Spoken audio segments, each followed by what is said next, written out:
Hello नमस्कार दोस्तों, कैसे हैं आप लोग। आशा करते हैं आप लोग अच्छे होंगे। देखिए, आज हम बात करने वाले हैं बीएसएससी ऑफिस अटेंडेंट के बारे में। तो जितने भी बच्चे यहाँ पर बीएसएससी ऑफिस अटेंडेंट का फॉर्म भर चुके हैं और बीएसएससी ऑफिस अटेंडेंट का एग्ज़ाम डेट के बारे में यहाँ पर वेट कर रहे हैं कि बीएसएससी ऑफिस अटेंडेंट का जो एग्ज़ाम कब होगा, तो इस वीडियो में सबसे पहले हम वही बताएंगे आपको कि आपका जो बीएसएससी ऑफिस अटेंडेंट है उसका एग्ज़ाम कब होगा। एग्ज़ाम डेट के अलावा जो भी है कुछ इंपॉर्टेंट पॉइंट्स हैं, कुछ इंपॉर्टेंट नोटिस आए हैं बीएसएससी की तरफ से जो कि ज़रूरी है, वो भी इस वीडियो में आपको बताने वाला, क्योंकि मैं नहीं चाहता कि कोई भी बच्चा रिजेक्ट हो। पिछली बार क्या हुआ था कि देखिए, बिहार रिजेक्ट करने का कारण ढूंढता है। बीएसएससी ऑफिस अटेंडेंट में कुछ बच्चों को डॉक्यूमेंट वेरिफिकेशन में रिजेक्ट कर दिया गया था, कुछ डॉक्यूमेंट्स उन्होंने बाद में बनवाया था इसके कारण। तो ये चीज़ आपको जानना बहुत ही ज़रूरी है। तो इस वीडियो को पूरा देखिएगा ताकि अगर आपने बीएसएससी ऑफिस अटेंडेंट का फॉर्म भरा है तो आपके मन से हर एक डाउट क्लियर हो जाए। वीडियो स्टार्ट करने से पहले मैं एक बात बता दूं कि बीएसएससी ऑफिस अटेंडेंट में आपने देखा होगा कि जो जिला वाइज सीट था, ठीक है, पटना में कुछ सीट था, आपके भी जिला में कुछ सीट होगा, भागलपुर में, कटिहार में, हर जगह सीट थे। तो क्या आपको आपके जिला में नौकरी मिल सकता है? देखो, उन्होंने कोशिश किया है कि ज़्यादा से ज़्यादा जो है आपके जिला में ही नौकरी मिले, लेकिन यहाँ पर एक बड़ा दिक्कत होता है फीमेल का आरक्षण, महिला आरक्षण जो 35% है, जिस कारण से जो है फीमेल कैंडिडेट्स को अधिकतर जो है उसके जिला में सीट दे दिया जाएगा और जो मेल कैंडिडेट्स हैं उन्हें दूर दूर फेंक दिया जाएगा। चलो आओ ध्यान से समझते हैं। सबसे पहले हम बात करेंगे यहाँ पर एग्ज़ाम डेट के बारे में कि आपका जो एग्ज़ाम डेट है वो क्या हो सकता है। तो आज हम बात करने वाले हैं बिहार कार्यालय परिचारी के बेस्ट बुक के बारे में, जो कि यहाँ पर चक्षु पब्लिकेशन की तरफ से है। यहाँ पर अगर आप बिहार कार्यालय परिचारी का एग्ज़ाम 2026 में देने वाले हैं तो उसके लिए ये जो बेस्ट बुक है चक्षु पब्लिकेशन की तरफ से यहाँ पर आ गई है, जिसमें आपको पूरा सब्जेक्ट देखने को मिलेगा। बिहार कार्यालय परिचारी में जो भी सब्जेक्ट है, जैसे सामान्य अंक गणित, सामान्य ज्ञान, सामान्य हिंदी ये पूरा इसमें कवर किया गया है। इसमें अगर आप देखिएगा तो इसमें आपके जो दिए गए हैं 2500 ऑब्जेक्टिव क्वेश्चन, 2 सॉल्व पेपर, ठीक है, 20 प्रैक्टिस सेट। यहाँ पर अगर हम लोग इसमें नीचे चलते हैं तो यहाँ पर देखिएगा कि ये जो चक्षु पब्लिकेशन का बुक है ये काफ़ी अच्छा है, ठीक है।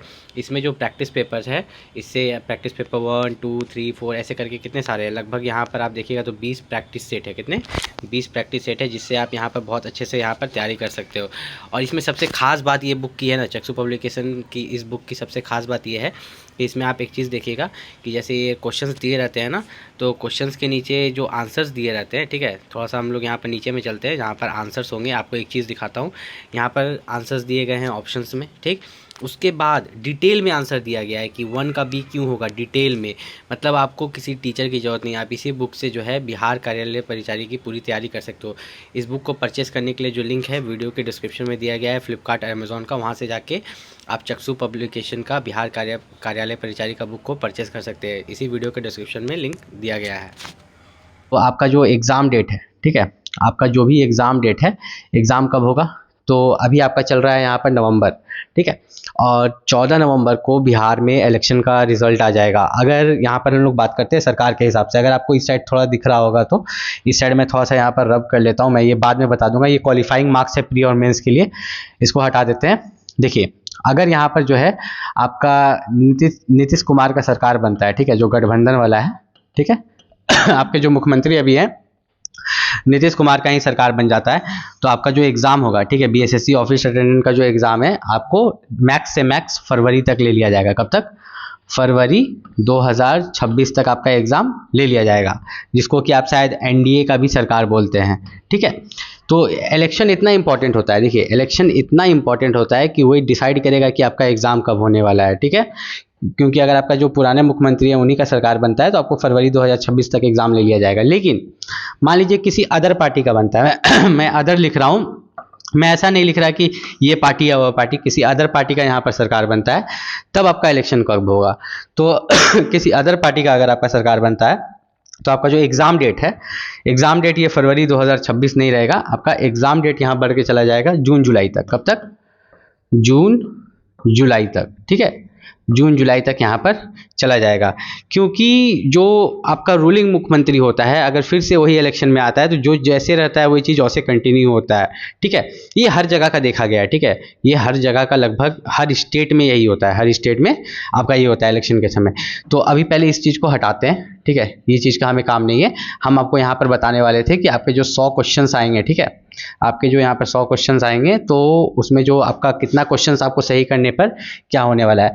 उससे पहले हम आपको एक चीज़ यहाँ पर सबसे खास बात जो आपको बताना है, बहुत सारे बच्चे जो है डॉक्यूमेंट वेरिफिकेशन में रिजेक्ट क्यों होते हैं? डॉक्यूमेंट वेरिफिकेशन में रिजेक्ट हो जाते हैं, बहुत बुरा लगता है, क्योंकि वे यहाँ पर प्री एग्ज़ाम को निकालते हैं, फिर मेंस एग्ज़ाम को निकालते हैं। सोच लीजिए 10वीं लेवल का वैकेंसी है, ठीक है, बीएसएससी ऑफिस अटेंडेंट, बड़ा अच्छा नाम रखा है बीएसएससी ऑफिस अटेंडेंट, एक तरह से इसे प्यून बोलते हैं, ठीक है। पुराने ज़माने में इसे प्यून बोलते थे, जो कि बीएसएससी ऑफिस अटेंडेंट के नाम से लिख रहा है। आप सोचिएगा कि प्यून वाला काम नहीं करना पड़ता है आपको, जो है डेस्क जॉब मिलता है, पेपर इधर से उधर करना है, कंप्यूटर पर भी आजकल काम करा लिया जाता है 10वीं पास को, ठीक है।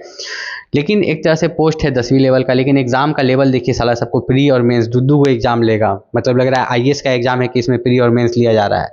अब सबसे प्रॉब्लम होता है जाति और निवास को लेके। अब बहुत सारे बच्चों ने गलती किया होगा, ये वीडियो देखने के बाद वे कमेंट में चिल्लाएंगे कि आपने पहले क्यों नहीं बताया। मैंने पहले भी बताया था और अभी भी मेरा बताना जिम्मेदारी है कि अगर आपने ये गलती किया है तो आप इसको सुधार कैसे चल सके। देखिए नियम क्या था, नियम ये था कि अगर आप ओबीसी कैटेगरी से बिलोंग करते हो, एससी, एसटी या ईडब्ल्यूएस, अगर इनमें से आप किसी भी कैटेगरी से बिलोंग करते हो तो आपके पास जाति होना चाहिए था। निवास तो देखिए, निवास तो बिहार का कोई भी व्यक्ति अगर फॉर्म भरता है, ठीक है, अगर आप बिहार से हो, बिहार का कोई भी व्यक्ति फॉर्म भरता है तो उसको डीवी में निवास तो दिखाना ही होगा। लेकिन जो जाति प्रमाण पत्र आप देख रहे हो, ठीक है, ये जाति प्रमाण पत्र इन रिजर्व्ड कैटेगरीज के पास होने चाहिए थे, ठीक है, ओबीसी, एससी, एसटी और ईडब्ल्यूएस।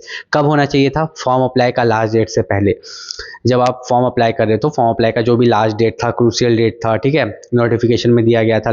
अधिकतर क्रूशियल डेट हम लोग लास्ट डेट को ही मान के चलते, तो लास्ट डेट से पहले आपको ये सर्टिफिकेट्स बनवाने थे। स्टेट लेवल का, बिहार लेवल का जाति प्रमाण पत्र आपको बनवाना था, और निवास भी पहले का ही बनवा होना चाहिए। अगर आपको निवास तो इन लोगों को भी लगता है और जनरल वाले को भी निवास लगता है, जो जनरल कैटेगरी से हैं उन्हें भी निवास प्रमाण पत्र देना पड़ता है। तो वह जो आपका बना हुआ होना चाहिए था, कब का बना हुआ होना चाहिए था? वह आपका बना हुआ होना चाहिए था फॉर्म अप्लाई का लास्ट डेट से पहले। अब मान लो कि आपने गलती कर दिया, ठीक है, मान लो कि आपने गलती कर दिया, आपने फॉर्म अप्लाई का लास्ट डेट से पहले निवास नहीं बनवाया, तो अब इसके लिए क्या उपाय है? तो अब इसके लिए मैं आपको उपाय बताता हूँ, थोड़ा यहाँ पर ध्यान से देखना। मैं यहाँ पर पूरा ही रब कर देता हूँ क्योंकि ये ज़्यादा इंपॉर्टेंट टॉपिक है। तो अगर आप यहाँ पर ओबीसी कैटेगरी से थे, या एससी कैटेगरी से थे, या एसटी या ईडब्ल्यूएस बिहार के, लेकिन आपने फॉर्म अप्लाई से पहले जो है अपना जाति या निवास इन दोनों में से कोई एक भी चीज़ नहीं बनाया था, तो आप पर क्या फ़र्क पड़ने वाला है मैं इस वीडियो में आपको बताने वाला हूँ। थोड़ा ध्यान से देखना, ठीक है। नोटिफिकेशन के मुताबिक अगर फॉर्म अप्लाई का लास्ट डेट, ठीक है, लास्ट डेट या इसको क्रूशियल डेट भी बोलते हैं, इससे पहले आपने नहीं बनाया, तो अभी बनाने से क्या काम चल जाएगा? नहीं, ध्यान से समझो। मान लो कि आपका जो कास्ट सर्टिफिकेट है ओबीसी, एससी, एसटी का 2022 का बना हुआ हो। कब का? 2022 का, 2023 का, 2024 का।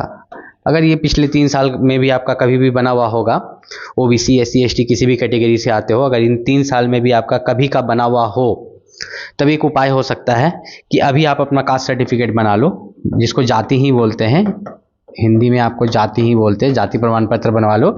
ये जाति प्रमाण पत्र अभी आप नया वाला बनवा लोगे जब डीवी होगा, अभी बनवा लेना है, लेकिन जब डीवी होगा तो आपको कोई पुराना वाला, ठीक है, मैं यहाँ कलर चेंज कर लेता हूँ, मान लो 2023 का बना हुआ है, उसको और इसको साथ में लेके जाना है। अगर आप नहीं बनवा पाए थे तब, फॉर्म अप्लाई का लास्ट डेट से पहले नहीं पाए थे तब ऐसा करना है। तो ऐसा करने से क्या, जब आप डीवी में जाइएगा तो जो ऑफिसर वहाँ बैठा रहेगा तो वे क्या करेगा, तो ये मैं भी नहीं बता सकता, लेकिन ये एक विकल्प है, ये एक विकल्प है जो आप कर सकते हो कि साथ में आप दोनों को ले जा सकते हो।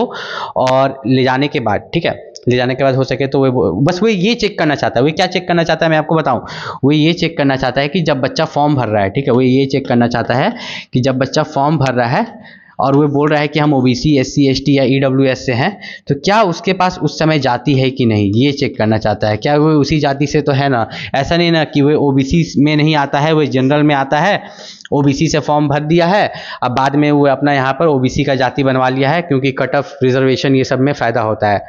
तो ये चीज़ चेक करने के लिए मेनली ये लोग ये काम करते हैं। अब मैं बात करूँगा कि बीएसएससी ऑफिस अटेंडेंट के लिए जो है आपका बेस्ट बुक, ठीक है, तो बीएसएससी ऑफिस अटेंडेंट के लिए जैसा मैंने शुरू में भी बताया था, चक्षु पब्लिकेशन का।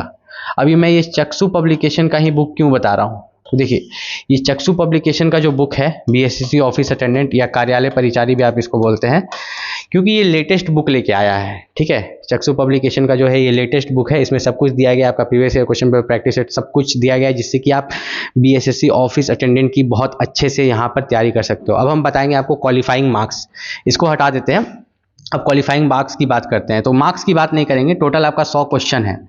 हम क्वेश्चन बताते हैं कि टोटल कितना नंबर ऑफ क्वेश्चंस आपको अटेम्प्ट करना है, ठीक है।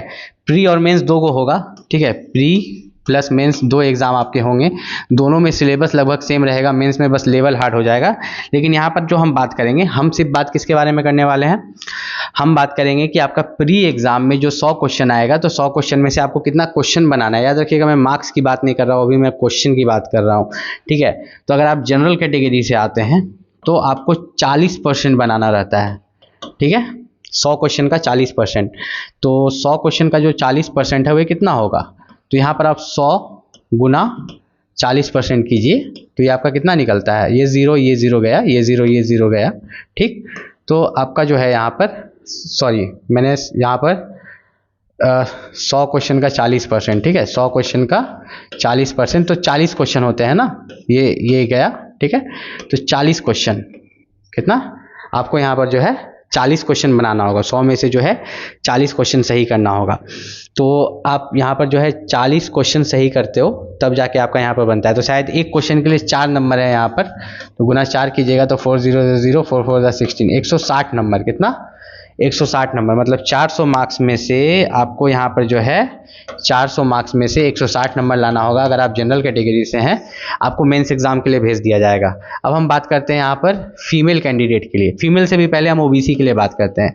ओबीसी का 34% है, तो 400 नंबर का, 400 मार्क्स का 34%, ठीक है। मार्क्स की बात कर रहे हैं, 0 0 गया, 0 0 गया, तो यहाँ पर 34 गुना 4 आप कीजिएगा, 4 4 16, 4 3 12, 126 नंबर, कितना 400 में से 126 नंबर ओबीसी वाला को। अब फीमेल कैंडिडेट की हम बात करते हैं कि फीमेल कैंडिडेट को यहाँ पर कितना लाना होगा।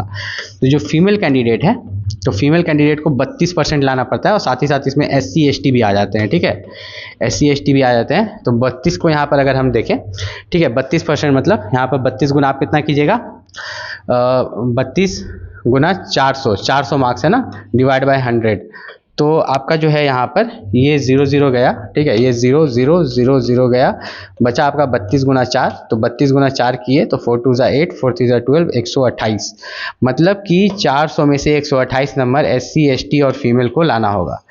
अब मैंने ये वीडियो बनाया क्यों, ये वीडियो बनाने का मेरा मेन कारण था कि जो बच्चे फॉर्म अप्लाई का लास्ट डेट से पहले तक जाति प्रमाण पत्र या निवास प्रमाण पत्र नहीं बनवा पाए थे, तो मेरा ये वीडियो देख के पैनिक मत होइएगा कि डॉक्यूमेंट वेरिफिकेशन में रिजेक्ट कर देगा। ये बिहार है, हर चीज़ का जुगाड़ होता है, ठीक है। अगर मान लीजिए ये आपने नहीं बनवा पाया था, लेकिन पहले से आपके पास 2022-23 का था, तो अभी आप नया बनवा सकते हो, जाके रिक्वेस्ट कर सकते हो कि सर हम नहीं बनवा पाए थे, तो वो लोग हो सके तो आपको ले लेंगे, दिक्कत क्रिएट नहीं करेंगे। बस इतना है कि 2023 का भी आपके पास था, 22 का भी था, ठीक है, तो उसके आधार पर भी नया बनवा के ले जाते हो, तो वे लोग रख लेते हैं, डीवी में रिजेक्ट नहीं करते हैं। लेकिन अब मान लो कि फॉर्म अप्लाई का डेट से पहले आपने कभी ज़िंदगी में बनवाई भी नहीं किया होगा कास्ट सर्टिफिकेट, हाँ, तब जाके रिजेक्ट कर सकते हैं, ठीक है, तब जाके रिजेक्ट यहाँ पर कर सकते हैं। तो यहाँ पर अगर बात करें BSSC ऑफिस अटेंडेंट, तो याद रखना ये कोई मामूली नौकरी नहीं है। इसकी जो सैलरी है मैं आपको बता देता हूँ, आपको अगर सैलरी नहीं पता होगा मैं तोड़ के बता देता हूँ आज यहाँ पर अच्छा से। सैलरी इसकी 1800 ग्रेड पे की है, कितना 1800 ग्रेड पे। अब ये 1800 ग्रेड पे का मतलब क्या होता है कि इसमें जो बेसिक पे होता है, ठीक है, आपका जो बेसिक पे है मैं यहाँ पर लिख देता हूँ, बेसिक पे, ध्यान से देखिएगा सैलरी को, बेसिक पे, फिर इसमें आपको मिलता है HRA, बताएंगे कितना मिलता है अभी लिख के बताएंगे, ठीक है, HRA, हाउस रेंट अलाउंस, ठीक है, फिर DA महंगाई भत्ता, फिर आपको ट्रैवल अलाउंस मिलता है, ठीक है, फिर आपको मिसलिनियस यहाँ पर जोड़ लीजिए। तो अब यहाँ पर हम कलर चेंज कर लेते हैं ताकि आपको बता पाएँ। बेसिक पे इसका 18,000 है, ठीक है, बेसिक पे 18,000 रुपये बेसिक पे है। HRA हाउस रेंट अलाउंस, अगर आप पटना में रहिएगा आपको 5,000 मिलेगा, कितना 5,000, ठीक है, रहने के लिए आपको 5,000 मिलेगा। DA का मतलब क्या होता है, डियरनेस अलाउंस, हिंदी में महंगाई भत्ता बोलते हैं, ठीक है, जो कि 50% होता है, कितना 50% बेसिक पे का, मतलब बेसिक पे 18,000 है तो आपका DA जो होगा वो 9,000 होगा, कितना 9,000 आपका यहाँ पर DA होगा। ट्रैवल अलाउंस यहाँ पर मान के चलते हैं 3,000, मतलब ये दोनों को मिला लेते हैं, TA और मिसलिनियस को मिला के यहाँ पर मान के चलते हैं आपको 3,000 मिलता है।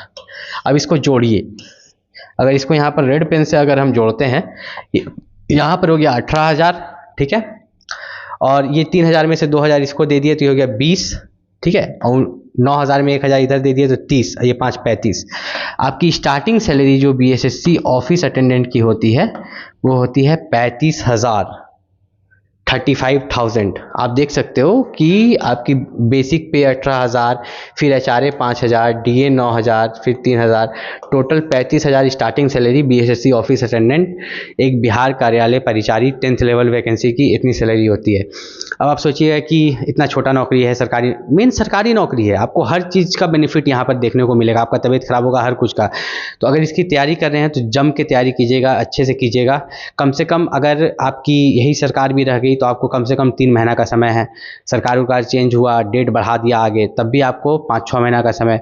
ये मत देखिए कि एग्ज़ाम कब हो रहा है, आप अपनी तैयारी अच्छी रखिए, क्योंकि बिहार में जो एग्ज़ाम्स होते हैं लगभग सभी का सिलेबस सेम रहता है। एक बार आप सिलेबस कंप्लीट कर लीजिए तो आप एग्ज़ाम निकाल लीजिएगा। कोई भी दिक्कत हो आप नीचे कमेंट करके पूछ सकते हो। मिलते हैं अगले वीडियो में, तब तक के लिए नमस्कार।